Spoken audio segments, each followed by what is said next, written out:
This episode is brought to you by SmartVestor. Connect with an investing pro near you at RamseySolutions.com/SmartVestor. Sarah's up in Phoenix, Arizona. Sarah, how can we help today? Thank you so much for taking my call. You bet. What's going on? So I am curious on your thoughts on once you've paid off your consumer debt. My husband and I are 40. We've been married 15 years, paid off about $150,000 in student loans when we first got married. Wow. Now we've got 3 kids, and I'm just sort of looking at how our expenses keep growing every year, a combination of kids, inflation, and lifestyle creep, and just sort of curious on that balance of, you know, the intensity from where we started our marriage to the intentionality and how you balance that in a way that's honoring the hard work and being mindful of the future, if that makes sense. I think that's a great question. So would you consider yourself on baby step 5, baby step 6? What's the plan? Where are you? 4, 5, and 6, we still have a balance on our mortgage. Okay, and you're still putting aside for kids' college? Yes, and we're putting aside for kids' college. Yeah, I think there's, you said all the right buzzwords, which is at this point you're moving from intensity to intentionality, which you're right. And the way that intentionality balances with the idea of I still want to enjoy my life, at what point does it become quote unquote lifestyle creep? Because lifestyle creep kind of has this negative connotation that if I'm increasing my lifestyle too much, I'm putting myself kind of in a red zone or in a place where I'm not being financially smart, right? Mm-hmm. And so the way I like to think of it is, first off, the reason that we do the baby steps is so that, and you get to fill in the blank on what the so that is, so that I can live in a nicer house, so that I can travel more, so that I can go to more of my kids' sports games, whatever the so that is. Chances are it does cost more because this is a whole money thing, right? And so for me, where the barrier lies is as long as I'm doing all of the things that would cause me to be a financially responsible adult, it's okay for me to increase my income and therefore increase my lifestyle, right? So for you, you're a baby steps walker. I kind of like to filter this through just a general kind of 5 pillars of personal finance. Am I a person who keeps and sticks to a budget monthly? Yes. Okay, great. Check that box. Am I a person who is out of debt and values never going into debt again, and I'm putting that and have put that into practice? Yes.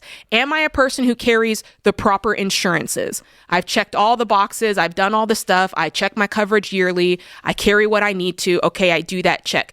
Am I a person who has valued savings and investing for the future, whether that's emergency funds, whether I'm contributing the right amounts to my investing for the future, right? Check that box. And am I a person who prioritizes generosity? If I'm doing those 5 things, I'm also working on my baby step. Yeah, increase your lifestyle. Knock yourself out. Have a good time. That's what it's about.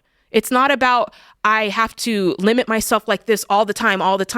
Otherwise, what was the purpose? What was the point? Yeah, I agree. The only thing I would add to this, Sarah, is I think there's 3 questions that even now I'm constantly asking myself because we've got 3 teens. One's in college. I got 2 drivers. I got a 3rd one on the way. I mean, I feel like I'm running a garage service. I got so many cars at my house. And I think there's 3 simple little questions, and this is about intentionality, so maybe this will help. Here's 3 questions. I could do it. I should do it. I must do it. So it's like, could I do it? Question mark. Yes. Mm-hmm. Should I do it? Mm. We'll see. I got the on the other end of the phone. And then must I do it? So when I think about things, if it's in the must category, then we've got some values that are driving that decision. Right? Mm-hmm. This is the important stuff. If I'm in the should I do this? Well, we still got values driving that question, but it's not apparent that it is fundamental. It's just, okay, do I do this? Like, I'll tell you, I got one of those right now. It's a dry sauna, outdoor dry sauna. Okay, that's good. Should I? I'm in the should I. Should I do this? And I'm doing my research, and I don't want to go down the rabbit trail and waste everybody's time. Walk us through it. I like this. Well, it's an expensive purchase. I mean, it's not a $500 purchase. Yeah, that's an expensive purchase. So I'm looking at it going, should we, Stacey and I, should we do this? I got to get a car for Josie, who turns 16 in a couple weeks. Mm-hmm. So we're doing the homework on that. And, she's not going to be ready to drive right away, but she's going to be close. you start looking through other things. I got a college kid. Okay, we're cash flowing a lot of that. So I start walking through, okay, that's a sizable purchase. So I'm going, should I do this? So I start to weigh, it's got a lot of health benefits, and I've already gone down that. Yeah. It's really good for That's Stacy right. and I and our health, It has all of those positive benefits. We've got space for it. I got a space for it, an outdoor space. As you know, you've been over the house. And I go, okay, it's not going to cramp anything. I've got the cash for it. It's not going to hurt me. And you're still doing all the other things, and I'm still doing all the other things. So I'm in that place of going, I'm walking through that even at this stage where I've got the money. It's not, I'm not going to feel it, but I do feel it. I still go, that's a sizable purchase. Yes. And do we do it now? So then did Stacy and I change our Christmas plans for each other and go, this is what we're going to do? I mean, all I'm saying is I'm using a super simple thing that I like to walk through. Could I do it? Yes. Should I do it? Well, we got to wrestle with that. And then the must I do it. And I think maybe that'll help Sarah with staying in view of your values so that if your values are right, your money's going to be right. Yeah. And the truth is your values change and get to change throughout this process. Something that That's right. Would not have been important to you maybe 3 baby steps ago could become important to you now. And that's also okay.